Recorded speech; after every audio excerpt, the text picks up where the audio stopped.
flow like water, so I'm going mainstream. Yeah.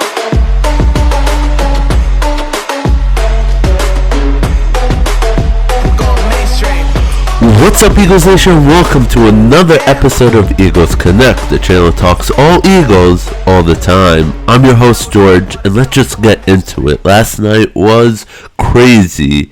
Probably one of the best drafts I watched in a long time. It was full of trades, unexpected picks. It was super entertaining. So let's get with what the Eagles did. And come on, Howie Roseman, you outdid yourself. You really did. I think Howie Roseman is on his way to redemption. And let's get to Jordan Davis, of course, and A.J Brown in the trade with Tennessee Titans. So first, let's look at the Jordan Davis pick. Now, I'm not going to crap on this pick. Now, I know in my previous videos I said that I would not go defensive tackle, but I also did say if we were going to pick a defensive tackle, I would only pick Jordan Davis. Now, here's the thing with the pick, right?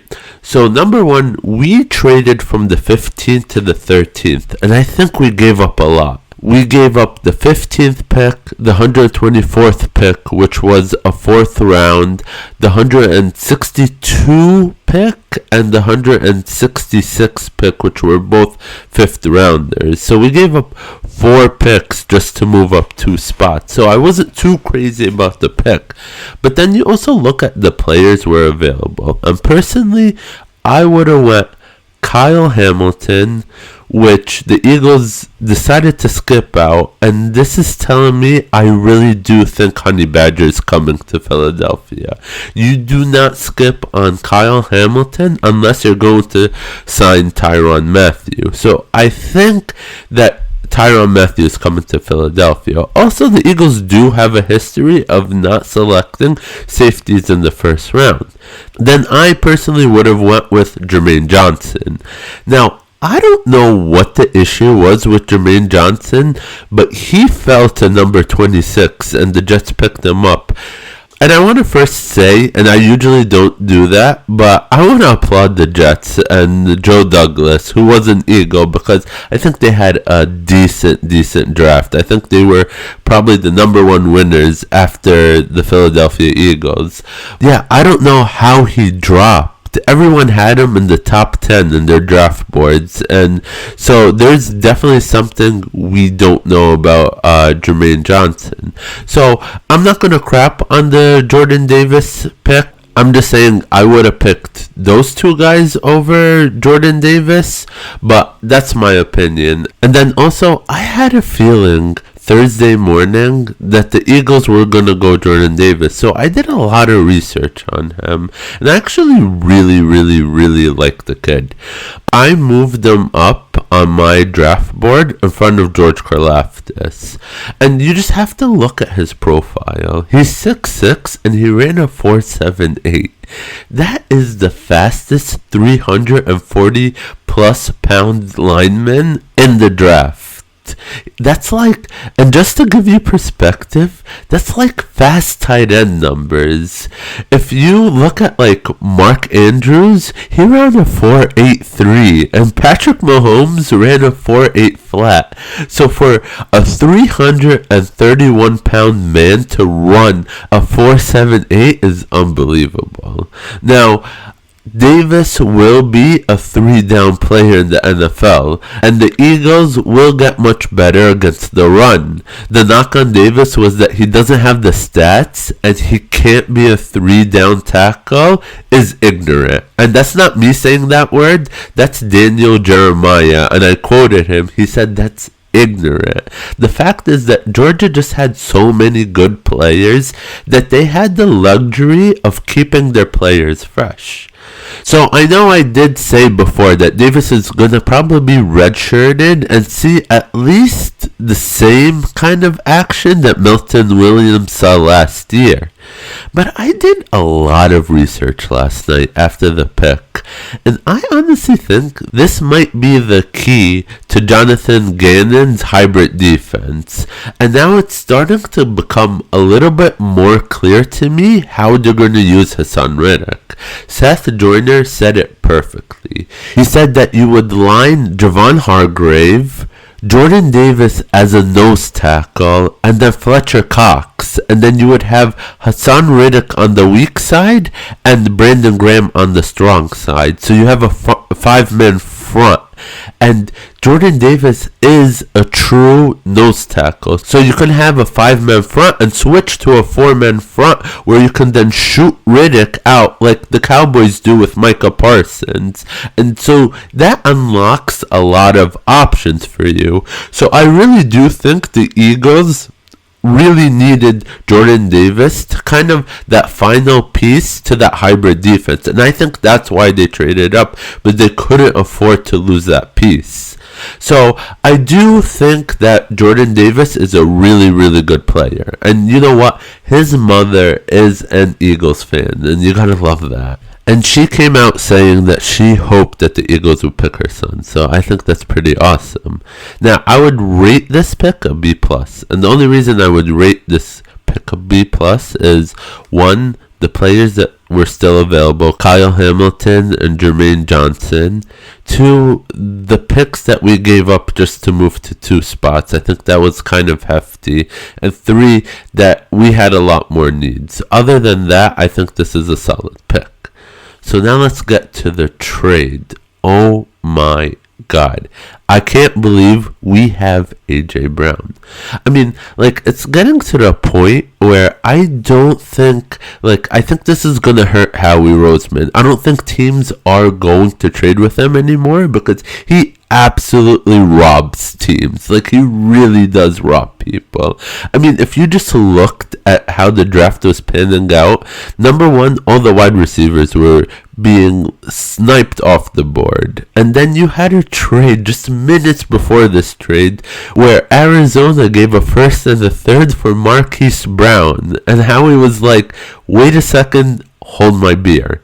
Because he went and he got A.J. Brown for the same price. It is insane. And like, A.J. Brown is one of the best wide receivers in the NFL right now. You saw what the Raiders gave for Devontae Adams and Miami gave for Tyreek Hill. To give only a first and a late third. He gave him the 18th pick and the 101. Not even the 83rd pick in the third round. He gave him the 101. That's an absolute steal for a stud wide receiver who is only 24 years old. Like, let's process that for a minute. You got a vet that's only 24 years old. He is 1 year older than Devontae Smith and Jalen Hurts. That's insane. That is insane. A.J. Brown is absolutely like one of my favorite wide receivers in the league. If you played fantasy football with me, I always pick A.J. Brown. He is one of my favorite players, and I am super excited that he's a Philadelphia Eagle. Now with this trade, I've always said that a rookie was not going to help Jalen Hurts. He needed a vet. And now we finally got a vet. He is an excellent complement to Devontae Smith. And I think now we have size and speed. I can't say enough good things. I truly think this is a better trade than the T.O. trade. I really do. And if you look at a financial aspect of it too, I think it makes a lot of sense too. Because here's the thing. I know we gave up a lot of money. And the fact of the matter is, this is the going rate for wide receivers. Now, AJ was signed to a 4-year, $100 million contract, which has given him about $25 million a year, and he is guaranteed $57 million. But say we didn't trade AJ Brown and we took Traylon Burks, right? The price is only going to get higher every year, right?